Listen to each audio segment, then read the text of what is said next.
Welcome everybody once again for Pro Wrestling Unleashed. This is Bill Mack here. Thanks once again for watching this video, whether you're on Facebook or YouTube or wherever you may be.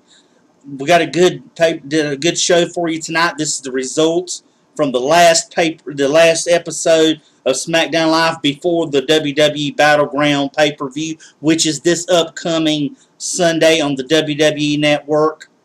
We start off the night with Jinder Mahal coming out with the Singh brothers, and they're basically going to the ring, which has the Punjabi prison, and the Singh brothers go over the rules of the Punjabi prison match, as we haven't seen one in 10 years. That was last with the Great Khali in it. So Jinder Mahal goes on and he talks about how he's going to destroy Randy Orton. Same basic type of promos he always cuts, and he's talking about how two will enter into the Punjabi prison match, but only one will walk out as WWE champion. This brings out Randy Orton, who says that he must be stupid for choosing this type of matchup, because he says the Singh brothers are the only reason you're WWE champion, and they won't be able to participate or have any kind of interference in this matchup. So he tells Jinder that basically he says that he has nothing to lose, Randy himself, but that Jinder has a whole country, the India people, on his shoulders that he has to deal with, and how is he going to feel knowing that he's going to go back in front of his people and be a disgrace for losing the WWE Championship, that he will himself destroy Jinder and he will walk out with the WWE Championship. So that's how SmackDown starts off. We do have a singles matchup between Jimmy Uso and Kofi Kingston in the New Day, and Kofi basically has the upper hand. They go back and forth in this matchup. We see basically with Jimmy and Jay is also in Jimmy's corner. A numbers game is always the case, and Jay ends up distracting Kofi as Kofi goes to the top rope, and then he tries to hit the crossbody onto Jimmy. Jimmy ends up rolling through that crossbody and getting the win. So this leads up to basically the tag matchup for the WWE SmackDown Live Championships at Battleground. We come back and we see all 5 women in the women's division in there with Shane McMahon, and they're bickering and going back and forth. So Shane makes a matchup for tonight, saying that Becky Lynch will take on Charlotte for later on in a matchup. We go and we see Renee Young, beautiful Renee Young. She is interviewing Chad Gable, and it was all stemming from last night's shocking news that Jason Jordan is the son of Kurt Angle. You know, he says he felt caught off guard with it, and he didn't know what it would mean for him, you know, because it affected him as being a part of American Alpha Tag Team on the SmackDown division. But he said Jason called him after Raw, explained to him the situation, and Chad Gable says that while he is disappointed, he will support Jason in all that he wants to do in his career. So this just kind of puts the end to this, and I was really disappointed to see them break American Alpha up as those one of the young tag teams to come into the WWE, and had promised, but now they're going to try to give, I guess, Jason a mid-card level push, even though actually Gable is the better of the two. So it remains to be seen on where Gable falls, Chad falls in the division now, since he's going to become a singles competitor. Up next, we have a debuting Mike Kanellis taking on Sami Zayn. Now, remember, we've seen the interactions between the Power Love Love couple and Sami Zayn in the past 2 to 3 weeks. It all boils down to a matchup and debuting. Now, Sami pretty much dominates the matchup, and it was kind of weird because whenever Sami is dominating a matchup outside of Baron Corbin, that's not speaking good for Mike Kanellis, who is making his debut matchup. And I've seen Mike fight in Impact Wrestling or GFW Impact, and I've been a fan of his. But we do see he does get a little offense into this matchup, and we see Sami setting up for the hell of a kick in the corner. Maria comes in and tries to keep Sami from doing it. So finally she does this 2 or 3 times. Finally the ref gets her out of the ring, and Mike hits him with a forearm, and then he turns around and he puts his finisher on to Sami Zayn to get the win. So here we see Maria interjecting herself into the matchup. So next up, excuse me. Next up we have John Cena addressing the flag match, because I've seen a lot of slack on the internet of basically people talking about a flag match, because all I have to do is the competitor has to get the other one's flag. That's it. It's like flag, playing capture the flag when you're younger, except in a much smaller area.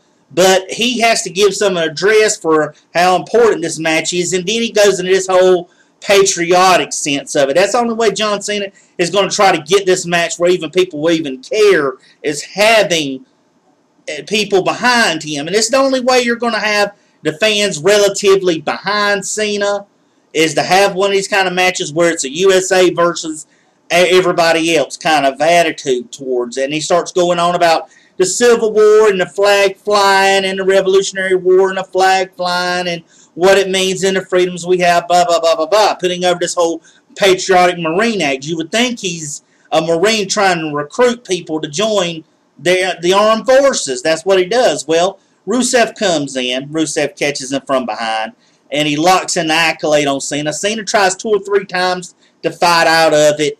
He finally can. He gives in to it because he has no choice, and he passes out. Rusev goes up to his flag, takes it down, and he waves it all the way up to the ramp, and he waves it around as he's at the top of the ramp. So this leads us to speculate that basically Cena's going to win the flag match. That's just how it goes, folks. We all know these predictable WWE matches at times and how they go. So that ends up with, so we'll see Cena taking on Rusev at Battleground. Shinsuke and AJ are in the back talking. AJ tells them about Japan and stuff, and Shinsuke looks and points at the U.S. title and says, whenever you call, one day I'm going to answer. So he's talking about that open challenge that AJ has. And so AJ just smiles because he and Shinsuke have a tag team matchup for the main event tonight with KO and Baron Corbin. So we see the women's division matchup on SmackDown, Becky Lynch and Charlotte. This is a good day. Women show their athleticism and a lot of counters in this matchup. A lot of athleticism, Charlotte doing a lot of her flips, a lot of reversals out of their moves like the disarmer. Becky at one point gets a reversal out of the figure 8. Well, this was a decent athletic matchup.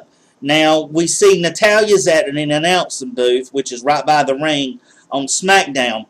We see Becky trying to hit the disarmer. We see Charlotte get to the ring. Like I said, the ending comes when Charlotte misses a moonsault, which allows Becky Lynch to lock in a disarmer. Charlotte gets to the ropes, but Becky Lynch pulls her to the front of to the middle of the ring.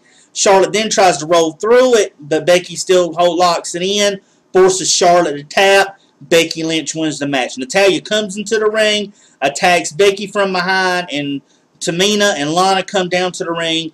They all attack on Becky and Charlotte, throw them two out. Tamina beats down Natalya. She's down. We see basically Tamina staring at Lana. She doesn't attack Lana, but she stares at her. Tamina leaves the ring and walks up to the back. So remains to be seen there. But this is what's going to happen in my prediction show, which I will drop that video on you very soon. We come down to another fashion police segment, which I thought was really stupid. I'm not a big fashion police segment. I know it's for comedy relief, and that's as good as you're going to get from Breezango. Out of this is a comedy bit, more so than a wrestling match. And I guess this time it's a X-Files, because I missed the first little opening vignette of it. And they're talking about, they hear alien voices, and it comes up in English, trying to warm up behind a curtain. Then a light from above, and of course it's the delivery man cutting the light on so they can sign for the package. package ends up being the horse head. Remember last week, the horse head got stolen when they were talking to the Hype Bros. And they open it up and it's tore up and there's a note that says Battleground. So they decide that maybe this time at Battleground is when they'll find out whoever's trying to wreck their office and attack Breezango from behind. So it brings us to our main event of the night. Tag team matchup, Shinsuke, AJ taking on Baron Corbin, KO. Shinsuke's coming to the ring. Baron attacks him. AJ runs down to help Shinsuke. KO attacks him. They both, KO and Baron make their way to the ring before the commercial. We come back. Basically, we see AJ getting worked on Corbin. They show a replay of AJ trying to hit the forearm on Baron. Baron catches him with a punch, and they basically work over AJ, tagging him back and forth. AJ makes the tag to Shinsuke. Shinsuke initially works over, but then he gets double teamed and attacked by KO and Baron Corbin. Baron Corbin hits a deep six to Shinsuke, but AJ comes in and makes the save from the 2 count. We see AJ gets a tag. He starts working on KO. AJ hits the calf crusher on Baron, which we know who finally reaches ropes and the referee breaks that apart. AJ goes to the top, gets distracted by Baron Corbin, setting him up for the nominal forearm. Then Shinsuke gets thrown over the timekeeper's announce table, where AJ is setting up Baron for the Styles Clash in the ring. KO hits a big boot to the face, or super kick, to AJ. AJ is dazed, and Kevin Owens throws him to the ropes, hits the pop-up powerbomb, and gets the pin. 1, 2, 3. And those are your winners, Kevin Owens and Baron Corbin. So it remains to be seen, as this is the final match. This is how the main event ends up, with the basically the heels winning. Basically, we see with Becky Lynch and Charlotte. A lot of the heels are dominating mostly in this final episode of SmackDown before it. But I hope you folks like the video. If you do, drop a like on this video. Comment anything, put it in the comments below. Subscribe to my channels. I try to give you the most out of wrestling. I know that there's a ton of wrestling shows out there, but I try to give you the results in case you missed it. And if you, like I said, I always appreciate all that you do, and those that view my videos, continue viewing them. And everyone, until next time, like I said, I'm going to get that video Battleground prediction show out for you, so be watching for that. And until next time, this is Bill Mack with Pro Wrestling Unleashed saying, take it easy.